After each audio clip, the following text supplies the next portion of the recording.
Good evening, everybody. How's everybody doing tonight? Looks like a great crowd here. It's an exciting evening. Lots of things to talk about. The new kit will be unveiled a little bit later, but we're going to take this opportunity to talk to these three gentlemen about the exciting year coming up in both the men's and the women's game.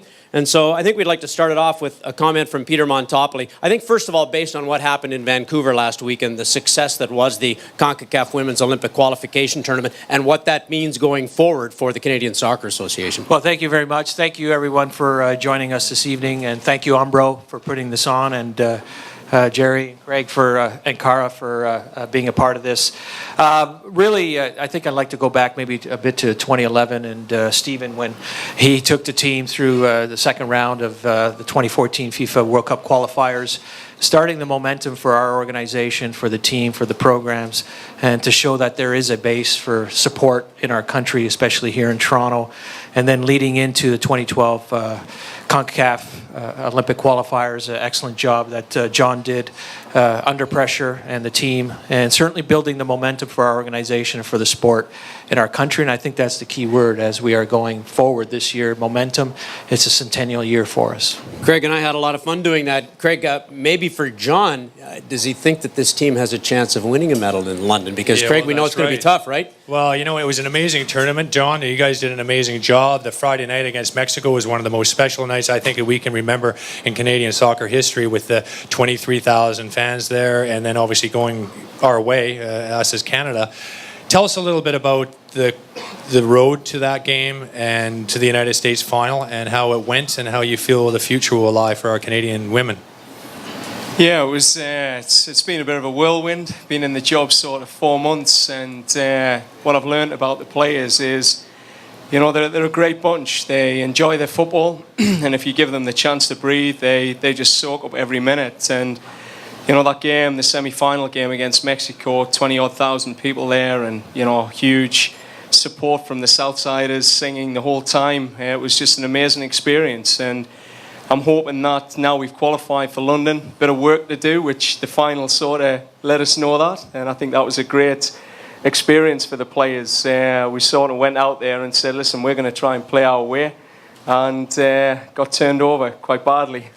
So, I mean, it's a great experience for them, and I think if anything could have happened positively, it's let them know there's a big benchmark there, and we've got a bit of work to do for London. Do you think the team has room to grow, and what do you think the chances are of our women getting a medal in London? Yeah, I think the podium's realistic. I think we should be shooting for the stars in them tournaments. You know, we've got Christine Sinclair in the team. She's a world-class player. She's a legend in the women's game, and deserves a medal. And I'm sure these girls and all of us want to help Christine achieve that. And I think with the talent in the team, the support we get from CSA, the government, you know, the population that we have, there's no doubt that we should be having a crack at this and a real good go. So hopefully the podium, and if the gold can come, well, we'll have a crack at that as well. Well, you've hit the ground running here in Canada. Everybody knows you now, but they don't know an awful lot about your background and where you come from. Tell everybody maybe a little bit about your background and your football journey to this point. Yeah, well, I started in the UK. I'm a black and white, Geordie through and through, but worked for Sunderland, believe it or not. My family disowned us and kicked us out of the country, and I ended up in New Zealand. But I only went to New Zealand because the Lord of the Rings were looking for hobbits. Wasn't that successful there, so took a coaching job and ended up as the national coach of the women's team.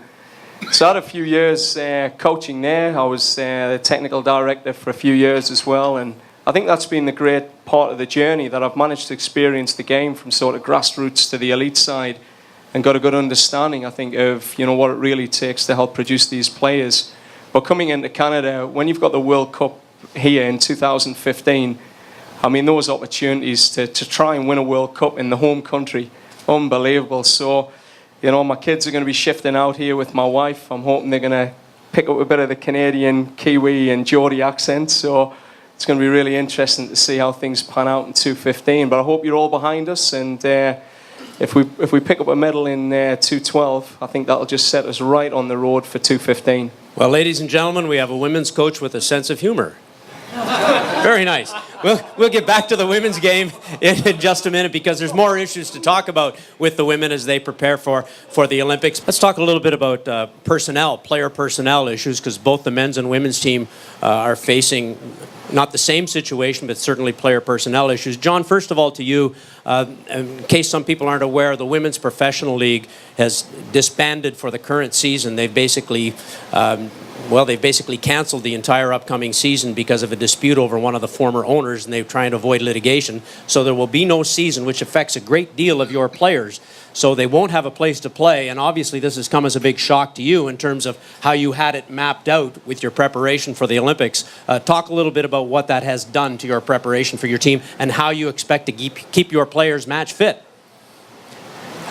Yeah. Obviously it's a problem. Only just found out recently, but I think you've got to give credit to the US for putting the WPS together first and foremost, and some challenges have came up. I think we're just going to have to adapt and overcome. We'd pictured trying to migrate as many of our top players into professional environments. I think you've got to get that best with best so that you avoid that ceiling effect which happens when you keep a domestic environment in Canada. So the next step for us is to review that. We spoke to some players today, got a good feel for what could happen next. And I think there could be a silver lining in that cloud. There's a little bit of work to do for this team to catch up to the potential gold medalists, the States. And we may have to look at some new models for bringing the team back together in Canada. It might mean more games, more training in Canada. We might see Christine a bit more at home. So we're starting to look at that now, but certainly the players are struggling to get professional contracts overseas because the deadline closed, and it's a real shame for them. They want to be earning their trade, playing every game against tough matches and learning to play against those top players they've got to play against in the Olympics. So it's a big step back for us. Is there any plans, John, as far as moving forward, short term, about preparing these women for the Olympics? Yeah, we always had an annual plan which was set around the FIFA dates. So we set the plan to make sure that we could bring the players in, get the right amount of games against the right level opposition. But we're going to have to look at that now because we may get more access to the players more often, which again might not be a bad thing. Stephen has some player issues as well, and we'll get to those in a moment. First of all, Peter, maybe one final word with the women's program, because I think if I'm right on this, Craig was the first one to mention on the broadcast the other day, touting Christine Sinclair as a potential candidate to be the flag bearer for Canada's Olympic team in London. Peter, is she part of the conversation for that, and do you think that she deserves that honor, and how would that work? Most certainly she is part of the conversation. She was most recently the flag bearer for the Pan American Games in Guadalajara, and I'm certain that she's on the radar for the Canadian Olympic Committee. I've always felt that for an Olympic Games, team sports kind of drives the interest in a country. We have individual sports, and not to take away from gymnastics or swimming, but once the performance is done, 30 seconds, couple minutes, it's done. But team sports actually in soccer is the only sport that starts prior to the Olympics and actually ends on the final day. So if you have a great team playing, it kind of galvanizes the country from beginning to end. So what better person to have than Christine Sinclair to be a flag bearer? Peter, is there any chance that anybody here, the supporters, find out about it? Is there anything that they can do to help Christine Sinclair reach that? That's a good question. I think we're trying to review right now with the Canadian Olympic Committee the best avenue to put the names forward. So it's uncertain right now, Craig. Thank you.